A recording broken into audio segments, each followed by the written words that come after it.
m'oriente aussi actuellement vers le marché de l'infopreneuriat. Donc je donne des conseils aux web entrepreneurs et aux infopreneurs qui veulent se lancer sur le web pour réussir.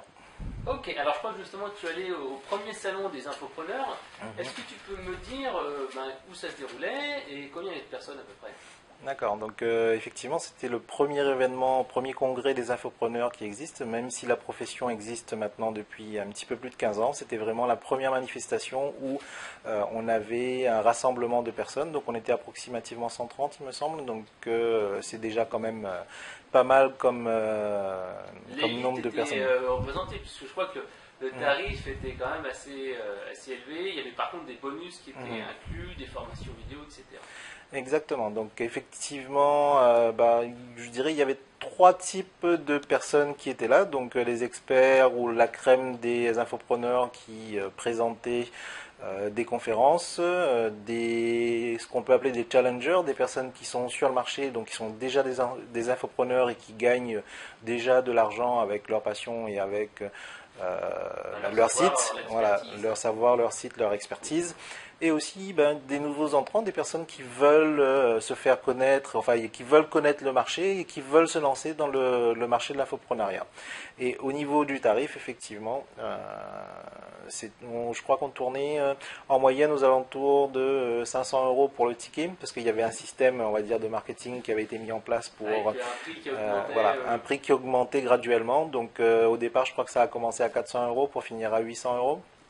Donc c'est un tarif, on va dire, qui est quand même relativement élevé, parce que si on regarde le marché des infopreneurs en lui-même, on a fait une étude statistique, enfin il y a même une étude statistique qui a été proposée pendant le congrès en lui-même, et la moyenne, on va dire, du salaire mensuel des infopreneurs était de 2400 euros. Donc 2400 euros, on paye... de chiffre d'affaires ou de salaire? On parle de chiffre d'affaires, effectivement. Donc c'est pas du net. On est d'accord. On enlève grosso modo la moitié. 50%. Vous avez même pas un SMIC pour la moitié des gens. Exactement. Pour plus, en fait, si on va au fond des choses, c'est qu'il y en a beaucoup qui gagnent pas énormément d'argent et il y a quand même, 90% du marché gagne relativement peu et les 10% restants génèrent quasiment. Il y a un écart type qui est très important. La Exactement. moyenne peut être un petit peu tout à fait. trompeuse et c'est pire que la loi de Pareto, c'est pas 80%. Oui, bien sûr. Voilà. C'est les 5 premiers pourcents qui font, on va dire, qu'un chiffre d'affaires qui est équivalent à 100 000 minimum. Les 10% suivants qui font 24 000 et les autres qui font entre 500 et 1000 euros par mois. Ok.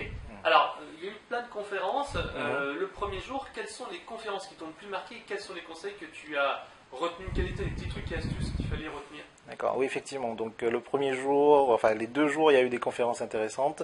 Le premier jour, il y a eu des conférences, les deux, moi, qui m'ont le plus intéressé, c'était celle de Florent Fouque et d'Olivier Chenot. Donc celle de Florent Fouque parce qu'il y avait une stratégie, on va dire, à 100K euros, donc 100 000 euros. Comment réaliser 100 000 euros quand on est un infopreneur. Et sa technique à lui, en fait, c'était par exemple de créer un livre collaboratif ou une formation collaborative. Donc, c'est-à-dire de ne pas être le seul expert en fait qui pousse sa formation. Le but du jeu, en fait, c'était d'avoir différents modules qui se complètent entre eux et qui, au final, produit une formation qui est complète. Et la grande astuce par rapport à ça, c'est que, imaginons qu'on ait 12 experts qui soient présents dans le livre collaboratif. Ces 12 experts vont naturellement promouvoir le produit et le livre auprès de son audience. Donc forcément, si nous on est à l'intérieur aussi de cette stratégie, donc qu'on est publié dans le livre ou dans la formation, il y a un phénomène d'assimilation, on va dire ça comme ça, qui va vous même propulser au rang d'expert d'une part, d'autre part de toucher 12 audiences différentes, donc l'audience de tous les autres professionnels, et troisièmement, ça vous génère aussi du cash derrière. Donc, c'est fait relativement rapidement. Donc là, il expliquait... Capitaliser sur des audiences existantes. Exactement. En utilisant la notoriété d'experts et les listes d'experts. Donc tu les contactes, tu leur dis tiens, j'ai créé un livre blanc, est-ce que vous voulez participer? Ou on fait une formation ensemble, tu fais tel module, ça te prend 3 heures et je te fais X% de chiffre d'affaires. Pas tout à fait. C'était encore un peu plus, comment dire, pas pernicieux que ça, mais presque. C'est-à-dire qu'il connaissait les formations des formateurs parce qu'il s'était renseigné auparavant. Ou pour le livre blanc, si on le cite par exemple, il est allé chercher dans les articles des 12 experts, des 12 experts, il a pris leurs meilleurs articles et il les a intégrés à un e-book, donc une version PDF. Enfin, dans un document Word, il a compilé les 12 articles et ensuite il a contacté les différents experts. Donc avant de mettre les articles dans son PDF, personne n'était au courant que c'était en train de se faire. Donc là, l'astuce, elle est quand même vraiment sympa. Donc il le propose aux experts à partir du moment où la mise en forme est faite. Et quand l'expert il voit que tout le travail est mâché et qu'il va et qu'il va bénéficier, on va dire aussi de la notoriété des autres, parce que nous, enfin si c'est nous qui appliquons cette technique-là, c'est vrai qu'on va bénéficier de la notoriété des autres experts, mais les experts qui vont être inclus dans le livre blanc vont aussi bénéficier de la notoriété des 11 autres experts qui sont présents dans ce livre blanc. Donc j'ai bien aimé, on va dire, cette stratégie-là de Florent Fouque. Ouais, c'est l'efficacité maximum, déployer un minimum d'efforts pour avoir un résultat maximum. Exactement. Alors le deuxième qui t'a intéressé? Alors c'est Laurent Chenot et en fait quand on est infopreneur ou web entrepreneur, ce qui se passe c'est que on a une taille de marché quand on fait des partenariats et quand on crée des listes email où on peut pas dépasser, on va dire, un certain seuil. Et ça aussi, ça a été vérifié, on va dire, par des études statistiques. Donc la moyenne, là, était sur 3300 contacts quand on a un blog, en moyenne. Et quand on fait des partenariats, on arrive à 4000 contacts. Alors que lui, ce qu'il recommande et que ce que moi aussi je recommande, donc ça appuie un peu, je dirais, mon état d'esprit avant de venir sur ce congrès des infopreneurs, c'est que pour passer un cap, donc pour dépasser la chape de verre des 4000 contacts, il faut investir dans de la publicité payante. Donc c'est un nouveau concept. Exactement. Exactement. Même sur Facebook aussi. Donc en fait, il faut être transmédia, c'est-à-dire qu'il ne faut pas se contenter d'une seule source de trafic, peu importe qu'elle soit payante ou pas, mais de s'orienter vers tous les trafics qui sont à notre disposition. Bien sûr, si on fait de la publicité payante, il ne faut pas non plus investir dans tous les médias de manière continuelle, c'est-à-dire que vous pouvez prendre par exemple 3 médias différents, donc on va prendre AdWords, on va prendre Facebook et on va prendre LinkedIn. On va commencer une campagne média sur ces 3 différents médias justement, et ensuite on va tester les 3 médias, les performances des 3 médias, et en fonction des résultats des résultats des 3 campagnes, voilà, exactement, on va choisir le meilleur média et ensuite mettre le budget des autres campagnes, enfin le basculer vers le média le plus performant. Ouais, donc il faut mesurer la performance, donc ça veut dire créer des URL uniques avec Google URL Generator, ça veut dire mettre dans Google Analytics le suivi des conversions, ça veut dire suivre toutes les conversions, donc c'est quand même un gros boulot. C'est un gros boulot. Effectivement, on n'a pas abordé cette partie-là durant la conférence. C'est une partie effectivement qui doit se rajouter quand on est infopreneur ou entrepreneur sur le web. Il y a une grosse partie, enfin on a un deuxième métier qui est le marketing et qui inclut aussi l'analytics. Donc il faut s'intéresser aussi à ces métriques, donc à ces informations qui sont capitales pour savoir si un marché est rentable ou pas, si une campagne est rentable ou pas, si son investissement est rentable ou pas. D'accord, donc ça c'était la deuxième conférence. Est-ce qu'il y a une troisième conférence ou des petits trucs et astuces qui sont pas liés à des conférences, mais tu te dis waouh, putain, c'est bon ça? Ouais, alors pas forcément, enfin dans ce style-là. En fait, ce qui était intéressant au niveau de ce congrès, c'est que il n'y avait pas que du conseil et de la stratégie, donc de personnes qui étaient performantes dans leur domaine, mais au niveau marketing. Il y avait également des entrepreneurs qui étaient là pour faire passer leur vision et nous démontrer qu'il fallait qu'on enfin que la solution en fait était en nous, donc il y avait une partie au niveau du développement personnel et cette partie c'est une partie qui est vraiment très importante et qui est fondamentale.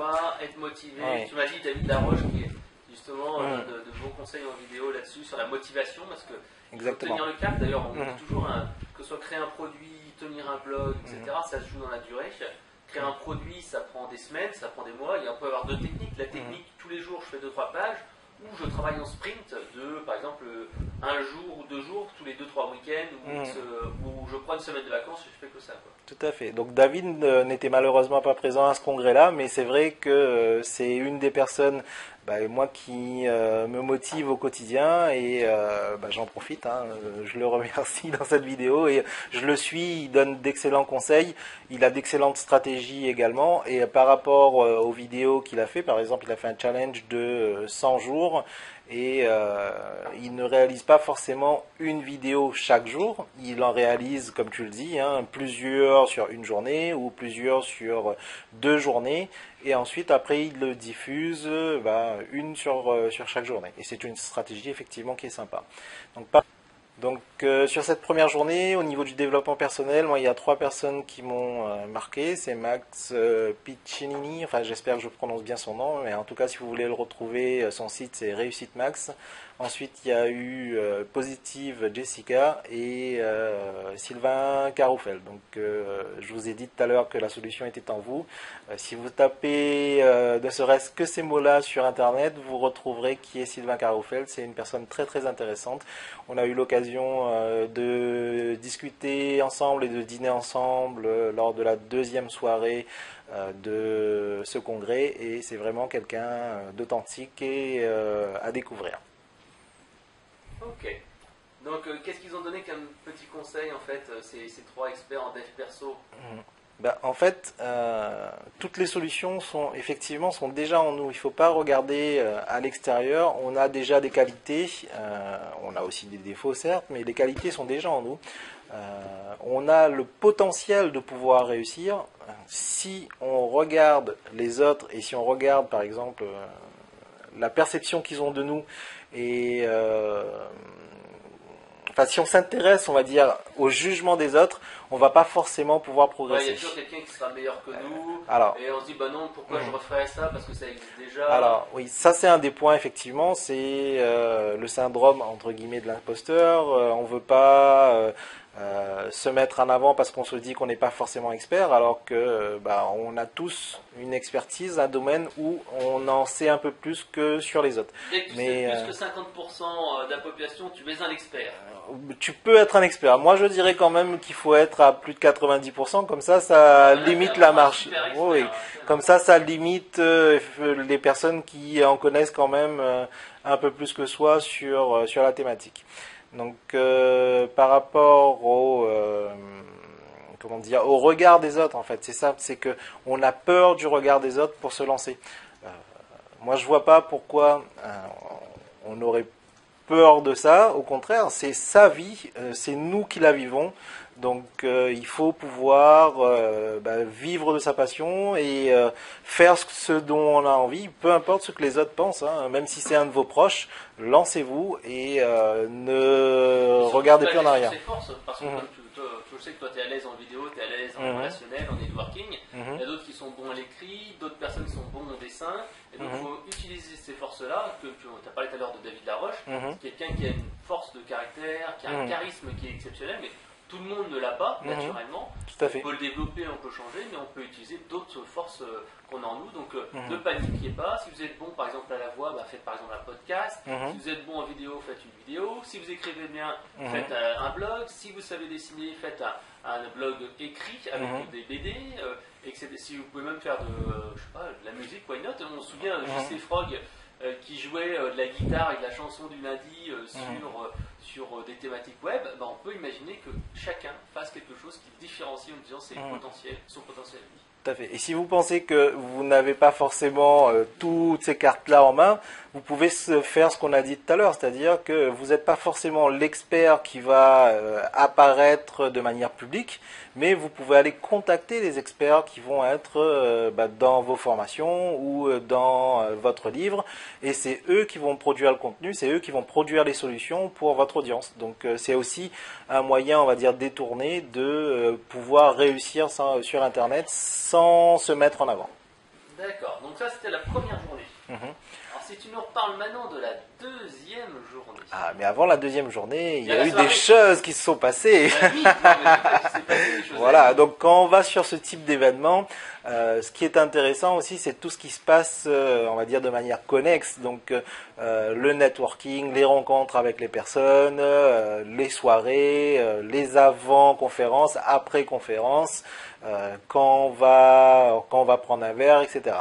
Donc c'est là où on fait, je dirais, le plus de connaissances intéressantes parce que on parle business certes, mais pas seulement. C'est-à-dire qu'on est autour d'une table et on profite de l'instant présent, on apprend à connaître les personnes, on découvre leur personnalité et c'est beaucoup plus facile après, on va dire, de créer un lien. Enfin, voilà, on crée un lien, voilà, on crée un lien avec les personnes. Serrer la main qui font les meilleurs partenariats. Tout à fait. Donc moi j'ai fait, on va dire, de belles rencontres et c'était voilà, c'est des moments qui sont vraiment sympas, qui sont inoubliables et sur lesquels il faut savoir capitaliser aussi après. Donc c'est vrai que on crée des liens qui sont forts. Mais on est là aussi, j'espère que je ne vous choquerai pas, mais pour faire du business. Donc, si le courant passe, tant mieux. Ça veut dire que le partenariat sera beaucoup plus fort. Alors justement, tu m'as raconté tes petits trucs de networker professionnel, Laurent, comme par exemple l'importance de bien se placer au restaurant devant les bonnes personnes. Par exemple, demander des introductions aux organisateurs, disant tiens, t'es telle personne. Quels sont tes 3-4 petits trucs, ou même, tu m'as raconté, envoyer une carte postale juste après l'événement. Exactement. Surtout toi qui habites à La Réunion. Ça c'est sympa. Ça envoie du soleil. Alors justement, Laurent, quels sont tes 2-3 petits conseils de networking? En fait, durant l'événement, ce qu'il faut savoir, c'est que toutes les personnes qui viennent à ce congrès ou à l'événement en lui-même, elles sont là pour faire des rencontres, elles sont là pour apprendre des choses, donc elles sont là dans le même but que vous.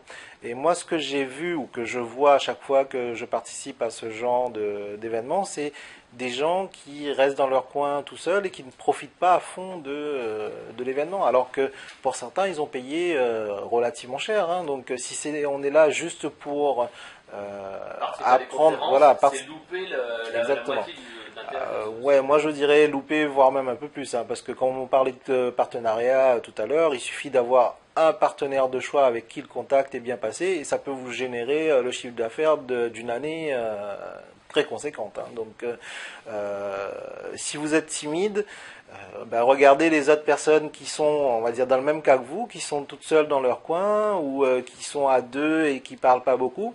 Et allez les voir. Elles sont exactement dans la même situation que vous. Donc, vous allez voir que quand vous prendrez contact avec elles, elles seront heureuses de pouvoir échanger avec vous.